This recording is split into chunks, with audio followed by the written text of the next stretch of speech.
SBC Media. Welcome to the iGaming Daily Podcast, analysing the news from the betting and gaming industry all over the globe, supported by Optimove, the #1 CRM marketing solution for the iGaming market. After just a few months since Brazil fully enforced its regulated market, there's still a lot of work to do, and that's what we will discuss in today's episode of iGaming Daily. Welcome, everybody. I'm Fernando Not, Media Manager for SBC, and today, to speak about Brazil, of course, I'm joined by Ricardo Assis, Editor of SBC Noticias Brazil. Ricardo, how are you today? Hello, Fer.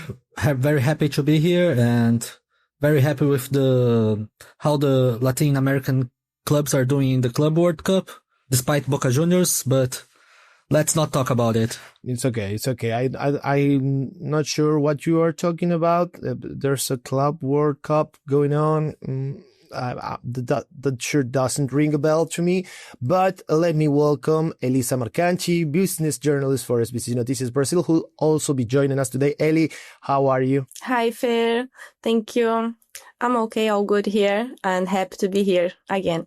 Yeah, we are going through some seriously cold weather in South America, in the southern cone, and not the corn, but yeah, I'll have some popcorn if you have some.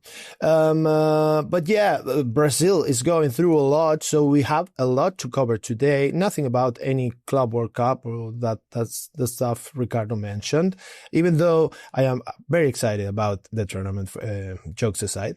I think it's a great thing, but we'll leave that for a different day, because today we have to discuss a lot of stuff that's going on in Brazil. But first, let me thank Optimove, the #1 CRM marketing solution for the iGaming market and sponsor of iGaming Daily.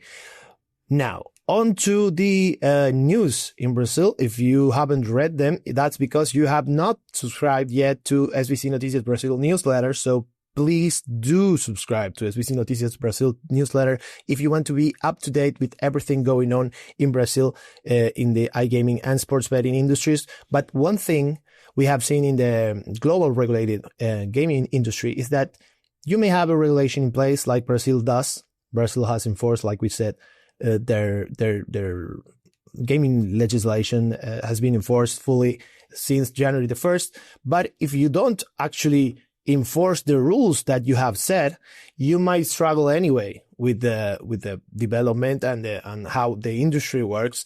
And it looks right now Brazil is going through some issues with its regulatory entities, Eli. Yes, it's true. Unfortunately, Carlos Baigorri, the president of the Brazilian National Telecommunications Agency, also known as Anatel, he said they don't have the resources to combat the illegal market, and the agency structure needs to be expanded to achieve the desired results. So in January of this year, the Anatel took down around 15,000 illegal platforms with the help of UNESCO-supported tool. And later this year, they are gonna have a public hiring process, and it would only add 15 new staff members. And for this, Baigorri said it will require an additional of 23 million reais every year in the budget. So he said they need the money, they need people, and they don't know how many of these future hires will be assigned to the betting oversight. And the agency may need more partnerships, because they already have one with the government, because they already have a partnership with the government, but they might need more. He also said Brazil's betting regulation model is lacking institutional structure. He mentioned there is a single secretary, SPA, of the Minister of Finance, who makes all the decisions autonomously. So yeah, we are having this problem now to combat the illegal market, because we don't have people, we don't have money, and we don't know what's going to happen. But how it's now, they don't have enough resource to combat the illegal platforms. Yeah, and this news was received quite negatively by the market, because at the same time that the government approved a 50% increase in the GGR tax, it also cut spending on tools that protect the legal market. And the blocking is not 100% effective, as many operators have already pointed out, but this is an important part of the enforcement. And the trend is, if nothing is done, is that we're going to see an increase in the illegal market over the coming months. This is quite concerning because we are currently around 50% of the market already being dominated by the unlicensed operators. So this is something that's raising some eyebrows here in Brazil. Yeah, but still, of course, there's going to be struggles. Of course, there's going to be trouble. But Brazil still has some recent good news for this dispute between the licensed versus unlicensed operators, because Google has adapted its policies to the new regulation of the country. Yay! Yes! I'm really happy about this. It seems now we'll be able to download sportsbooks apps at the Play Store. Since I joined the industry, actually, I was waiting for this moment because it makes a difference. So following the pressure from sports betting operators and even the government, Google has changed its Play Store policy to allow betting and online gaming apps in Brazil. So the SPI justified that these apps would help to combat the illegal operators, to the illegal websites, the platforms to operate in the country. So it's a good thing, and it might help us with the almost 50% of illegal brands operating in Brazil right now. And it also probably makes it easier for users. Like the user experience is much different when you have an app you can bet from. You can download and bet from the app directly, instead of having to use like the web browser version that usually they have. I mean, there's great IT people working in the industry, but still those apps tend to have like some limitations, but apps make it much more like easy to play on. But you mentioned that this would help the regulated versus unlicensed market. What do you think about this? Yeah, this is something that the operators have been calling for quite some time, and I believe it could have a very positive impact in the legal market as a whole. The expectation, as Elisa told, is that with the release of the betting apps, that the market will be channeled toward the license applications.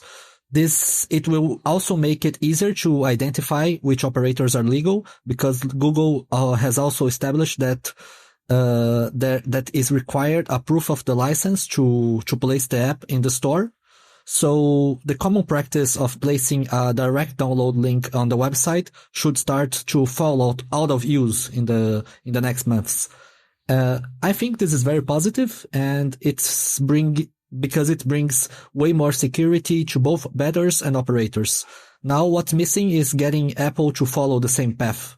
But I think this is already a really good start. Yeah, I definitely agree, because you need to have these things very clear from the get-go so people don't make the mistake, because a lot of time people bet on unlicensed websites because they don't know these are unlicensed. Like many brands are very popular and decide not to get a license, not to pay for taxes, for the license fee and everything, and they are popular anyway. And so people say, hey, I saw this ad on some website I visited, and so I'm gonna go ahead and bet on there, and they don't know they are doing it in an unlicensed website that's not paying taxes, that's not employing Brazilians, for example, as many companies are. So I think it's very important to have everything very clearly set, so the users are the ones that understand which companies are the ones that are actually contributing back to society when they play.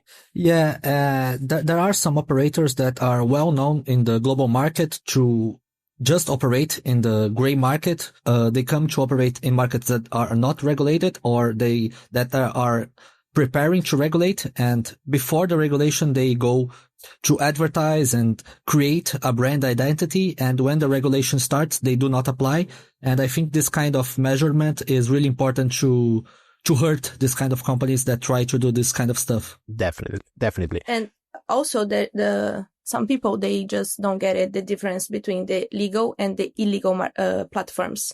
When I talk to people and they say they bet in like unlicensed sports book in Brazil, I tell them like this is not a legitimate website, and they say I don't care, they're paying, or I don't care, it's their problem. If I'm playing, it's good for me. Doesn't matter if it's legal, illegal, they don't care. So they don't understand how it works, the market sometimes. Yeah, they don't understand that if they are playing in a illegal website and something goes wrong, they do not have who to put responsible for it. They don't have anyone to protect them. So they can be paying for now, but we don't know if they'll continue to be paying. So this is really something that can hurt the bettors. One needs to win while others 5-10 are losing. So Exactly. Yeah, definitely. And there's definitely work to be done there by the regulators. Like we said, you can have the regulation, but if you don't enforce it, if you don't have the state forces to like actually go against the illegal operators and at the same time protect both the consumer and those companies that are paying the tax money to contribute back to society, there's not much point there's not a point in having regulation anyway if you're not making it like making the companies go by it. So definitely a lot to consider by the Brazilian authorities. But for now, we're going to do a quick ad break because there's more to Latam than just Brazil. So this is a farewell for Ricardo Assis and Elisa Marcanchi. Thank you very much for being in the episode, and we're going to do a quick ad break and be right back with some more news on the Latin American market.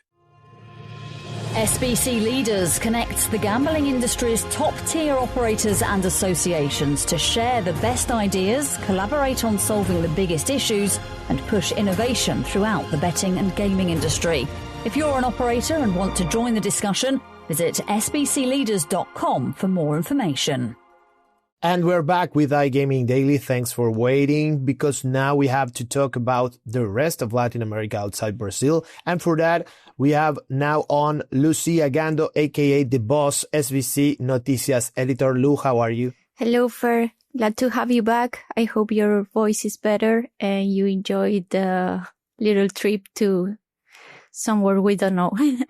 Yeah, somewhere we don't know, aka watching Boca play at the Club World Cup. Something that Damian Martinez, SBC Noticias business journalist, can't say because he's a San Lorenzo fan, unfortunately. But Dami, still glad to have you here. How are you? Hi, Fer. All's good here. It's good to have you back. And next World Cup, we will be there. Okay, I'll take that as a promise. But now on to the information, on to the news that you might have already read if you are subscribed to SBC Noticias newsletter. And if not, please do so, because you don't want to miss anything going on in the Latin American gaming landscape. But to just dive into it, the Dominican Republic is pushing a new bill to improve its capacity to raise taxes through the gaming industry. So what does this mean, Lu? Well, as you said, the Dominican Republic has announced a new regulation. The aim is to improve the transparency of the gaming industry, but it also aims to gain more income. The goal is to improve how gaming works in the country. It was published in the official government platform and aims to bring more order to the industry. So we have, they will create the Dirección de Casinos y Juegos de Azar, which is now part of the Ministry of Finance, but they will have more monitoring tools to control illegal gaming and push for further punishment in case operators break the rules.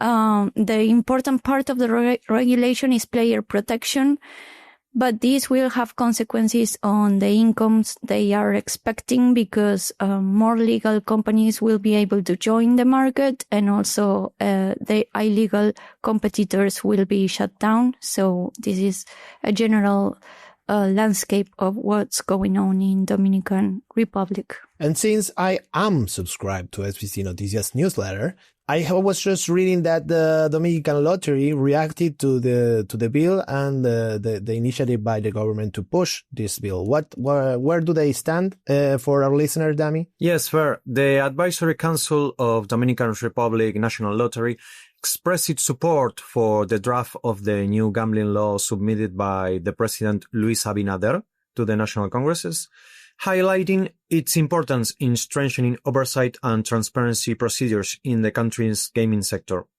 The organization expressed its satisfaction with the legislative proposal that creates the General Director of Gambling, like Lou said, as a new regulatory body.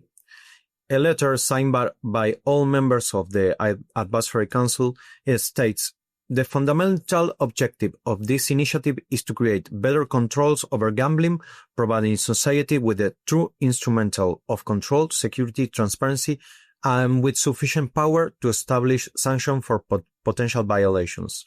Since its creation, the Council has supported Luis Abinader's effort to establish institutional mechanisms to ensure greater oversight over the gambling industry.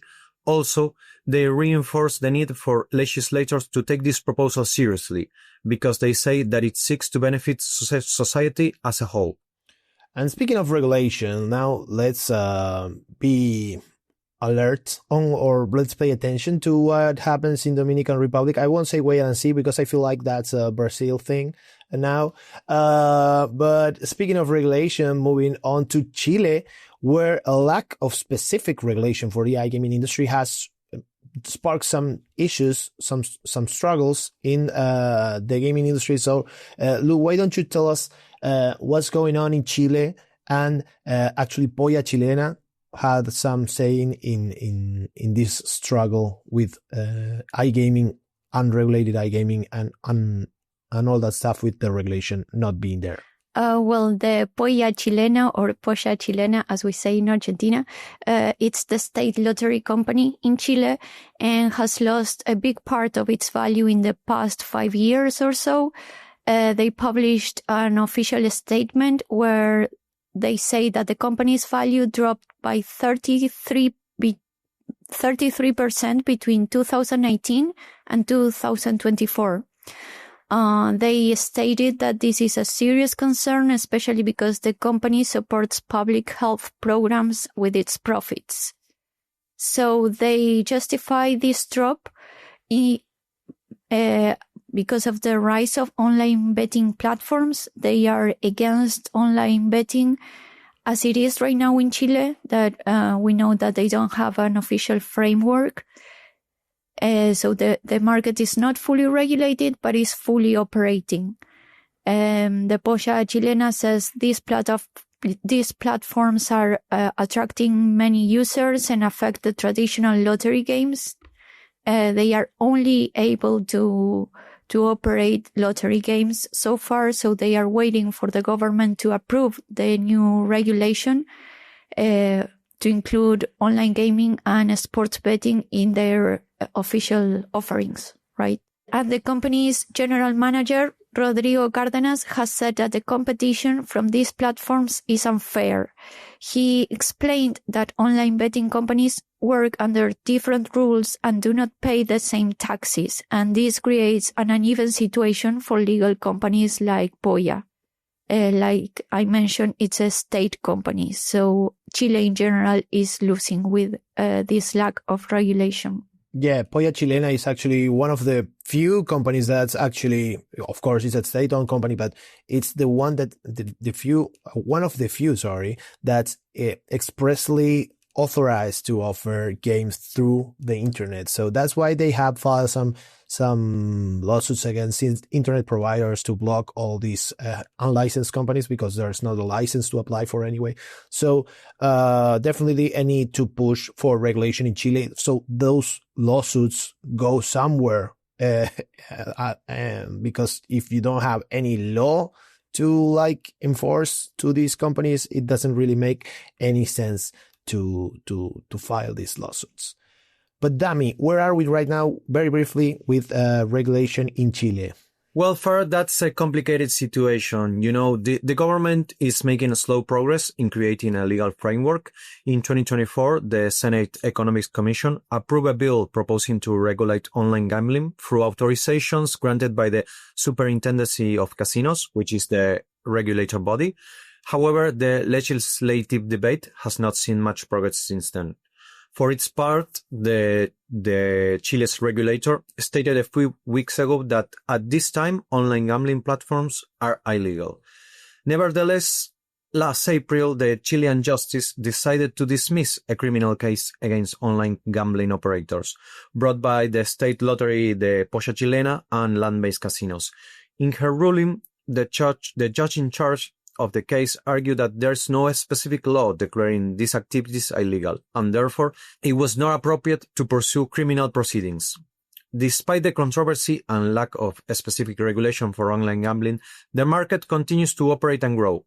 According to a report, more than 3,800 active platforms were registered in Chile in 2024. Yeah, there's definitely a lot of work to do in Chile, but like we said before in this podcast, it's highly unlikely that it will actually make any progress this year because there's a general election, a presidential election coming up. So all focus in politics is pushed to that side, and probably lawmaking is going to be a bit slow. And of course, the gaming industry is on a very relegated plane in terms of what's important or not for the country, even though it will generate a lot of money, like we already read on SBC Noticias, and you can read as well if you subscribe to SBC Noticias newsletter. So don't forget to do that. But that's all for today. Thank you very much, Lou. Dami, thank you very much to the Brazil team also in the first half of this episode. Thank you very much, Anaya McDonald, for producing this episode. To our listeners out there, we'll see you in the next one. Thank you for listening to today's iGaming Daily podcast, supported by Optimove, the #1 CRM marketing solution for the iGaming market. If you want to find out more about some of the subjects raised today, feel free to explore any of the sites in the SBC News network or check out the latest edition of the SBC Leaders magazine. Happy reading.